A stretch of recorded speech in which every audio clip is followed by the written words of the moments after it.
Halo men, gimana kabarnya hari ini? Jangan lupa tersenyum ya, dan jangan lupa cuci tangan. Oke, nggak usah lama-lama lagi. Terima kasih ya sudah menonton di Melodi Cerita. Kita akan lanjutkan keseruan dari episode sebelumnya.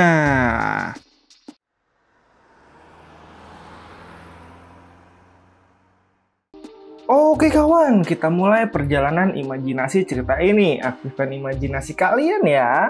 Kali ini kita lanjut keseruan dari episode sebelumnya, di mana di Sitian telah berada di Surgawi. Di sana ada salah satu prajurit surga yang melapor kalau Dewa Jingang, Taisu, dan Zenzi terbunuh. Bahkan pasukan mereka juga telah dihancurkan. Penembak jitu terluka parah dan sekarat serta sedang menerima perawatan di pemandian surgawi. Beberapa pasukan tentara surgawi yang bertarung dengan Raja Gila juga telah mundur. Sisanya telah kembali ke surga satu persatu. Dan bertanya bagaimana korbannya. Dan ternyata belum ada laporan yang dibuat. Diperkirakan sudah beberapa ribu pasukan surgawi terbunuh. Sekitar lebih dari 10.000 orang terluka parah. Itu dibawa kembali ke surga oleh tentara medis. Bahkan termasuk Raja Istana Timur dan Raja Istana Barat. Mereka sedang sekarat dan dibawa kembali ke surga. Sedangkan yang lainnya, seperti Dewa Yuanzong, Palu Emas, dan Sanyan atau Dewa Erlang, semuanya memimpin kerumunan kembali. Tentara surgawi kehilangan sangat sedikit tentara di rute ini, dan dilaporkan bahwa ekspresi mata tiga akan membuat Raja frustasi. Karena memaksa para Asura untuk mengejar mereka dan menyelamatkan dua dewa lainnya. Dia tidak terluka dan telah diminta untuk kembali ke medan perang. Mendengar itu pun, Sitian berkata kalau Jenderal Mata Tiga, dia sudah merasa dia berbeda. Dan kenapa Sitian tidak menggunakannya kembali? Karena akan menyenangkan memilikinya di sisinya. Dan pasukan surgawi yang ada di depan saat ini telah mundur. Mereka dikirim oleh Raja Istana Utara di sekitar surgawi untuk menjaga garis pertahanan surga. Dan saat ini bel peringatan tertinggi sudah berbunyi. Surga memasuki keadaan persiapan penuh untuk perang. Dan sebentar lagi Luohu akan datang. Garis pertempuran di sisi surga tidak boleh dipatahkan. Permaisuri pun berkata pada Sitian, mohon maaf jika dia bertanya banyak, tapi pihak lain hanya Raja Asura. Mengapa mereka harus khawatir? Dan Sitian pun mendebrak kursinya dan marah karena meremehkannya sama saja dengan kehancuran. Sitian dan tiga Raja Surgawi, semua dewa akan dibunuh di tangannya. Jadi mereka harus bersiap untuk serangan Asura. Melihat itu pun sang permaisuri langsung kijep kawan. Tapi sayangnya cerita pun kembali dibawa ke arena pertempuran. Tepatnya saat Gautama dan Raja Gila Asura bertempur. Dia pun berkata pertempuran ini sangat sulit karena sedikit kecerobohan akan membuat kekalahan. Bahkan kalau bukan karena tubuh emas abadi milik Gautama, dia akan terluka parah saat ini. Sedangkan Raja Asura Gila, kali ini dia masih terus menyerang Gautama. Dia pun bertanya, apakah kekuatan Gautama hanya ini saja? Karena jika iya, dia sangat mengecewakannya. Dan dia pun akan segera bergegas ke istana untuk membunuh semua dewa tanpa tersisa. Gautama pun meminta Luohu untuk tidak sombong dan langsung menyerang Luohu juga. Dan dia berkata permainan baru saja dimulai. Wah, seru banget nih kayak ini. Dan akhirnya pertempuran antara keduanya pun terjadi. Raja Gila Luohu menebas tubuh dari Gautama dan Gautama menangkisnya serta meninjunya. Tinju Gautama pun menghancurkan penghalang milik dari Raja Gila Luohu. Dan dia berkata setelah nyala api di tubuh Luohu terbakar, serangan yang Gautama berikan akan tidak berpengaruh dan lukanya akan segera pulih. Kemampuan bertarungnya dan semangat juangnya tidak akan ada habisnya. Dia pun memukul rusuk dari Raja Gila Luohu dan itu membuat rusuknya patah.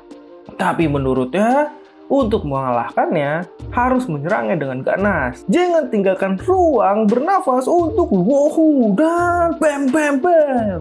Gautama pun memukuli tubuh Luohu membabi buta dan itu membuat Luohu terkena serangan telak yang mematikan. Tapi tidak cukup untuk mengalahkan Raja Gila Luohu. Dia pun memukul Luohu dengan serangan mematikan sampai rusuknya keluar. Wah, gila sadis. Tapi Luohu malah membakar keadaan tubuhnya dan jiwa tempurnya semakin kuat. Dan dia kembali siap bertarung kali ini. Kali ini pun dia balik menyerang sang Gautama dengan pedangnya.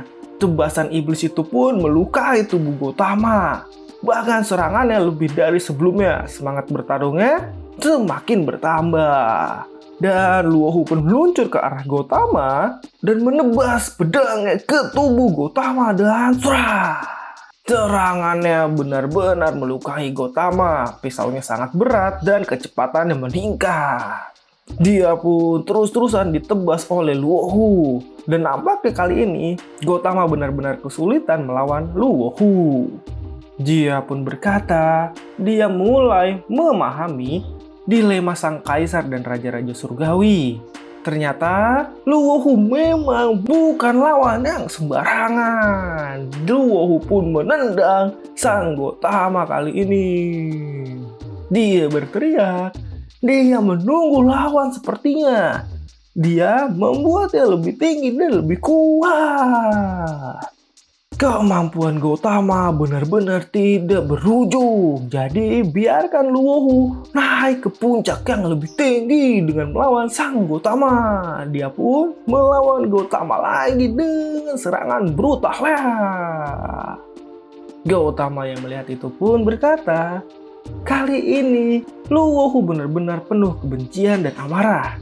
Gautama benar-benar tidak percaya kemampuan Luohu di luar pemahamannya. Jadi dia meminta lepaskan belas kasihannya untuk makhluk hidup dan dorong niat membunuhnya dan kemarahannya ke puncak.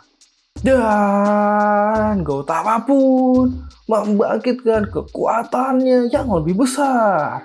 Tubuh raksasa emas abadi Buddha Gautama pun muncul di sana untuk menyerang Luohu.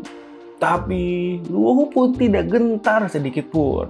Dia malah meminta Gautama untuk membunuhnya. Dan Gautama pun menyerang Luohu dengan serangan yang sangat mematikan dan jedar. Luohu pun dipukulnya sampai dia terpental. Dan efek serangan itu pun sampai menggetarkan dunia. Surgawi pun bergetar akibat serangan sang Buddha Gautama. Terlihat salah satu pasukan surgawi pun melapor ke Disitian. Getaran itu diakibatkan oleh sang Gautama yang menghalangi Raja Asura untuk mencoba menyerang surga. Dan Disitian pun memintanya untuk memantaunya dengan cermat. Karena jika sang Gautama gagal, maka mereka harus pergi ke jalur utama surga untuk bertemu dewa-dewa kuno. Itu adalah kekuatan terakhir surgawi. Kali ini, bangsa Asura memang overpower, tidak bisa terkalahkan dengan mudah. Bahkan, surga yang akan kalah di tangan Asura. Dan cerita pun dibawa kembali ke sisi Gautama dan Raja Gila Luohu. Di sana terlihat Gautama telah berubah wujudnya kembali ke wujud aslinya. Dan terlihat Raja Gila Luohu sebenarnya tubuhnya telah hancur. Tangannya pun terputus, tapi dia berkata untuk sesaat Gautama berhasil memberikan dirinya melihat kematian. Tapi kali ini dia pun bangkit dengan jiwa tempur yang lebih besar. Darah di seluruh tubuhnya terbakar dan dia pun meminta Gautama untuk melanjutkan pertempurannya. Keluarkan kekuatan yang lebih kuat. Namun Gautama pun langsung tenang. Dia pun berkata pertempurannya telah berakhir. Gautama telah melihat dengan jelas, ini hampir seperti yang dia duga. Esensi dari Luohu itu adalah api yang ganas yang tidak bisa dipadamkan. Semua serangan terhadapnya akan merangsang api itu dan membuatnya lebih marah dan galak lagi. Jadi, mencoba untuk mengalahkannya itu tidak akan berhasil. Gautama pun akan memikirkan cara lain. Mendengar itu pun, Luohu sangat kesal. Dia tidak peduli apa yang Gautama rencanakan. Jika dia menolak untuk melawannya, maka Gautama harus bersiap untuk mati. Dan dia pun menyerang sang Buddha Gautama. Dan jedar. Untungnya, Gautama pun berhasil menghindari serangan mematikan itu. Melihat itu pun, Luohu berkata jangan berpikir dia bisa menghindarinya. Dan dia pun menyerang Gautama lagi. Dan lagi-lagi, serangan mematikan itu pun berhasil dihindari sang Buddha Gautama. Dan mana terlihat, Gautama malah bersantai-santai. Dia duduk di atas air dengan tenangnya meledek sang Raja Gila Luohu. Dia berkata, biarkanlah Raja Gila Luohu sibuk dengan amarahnya. Dia akan tidur siang dan dia tidak akan meladeni Raja Gila Luohu. Dia pun tetap bersantai dengan santainya kawan. Gila, kuat banget ini orang. Namun sayangnya cerita pun selesai sampai di sini. Langsung lanjut ya ke chapter selanjutnya. Jangan lupa untuk like serta subscribe kalian. Dan sampai jumpa.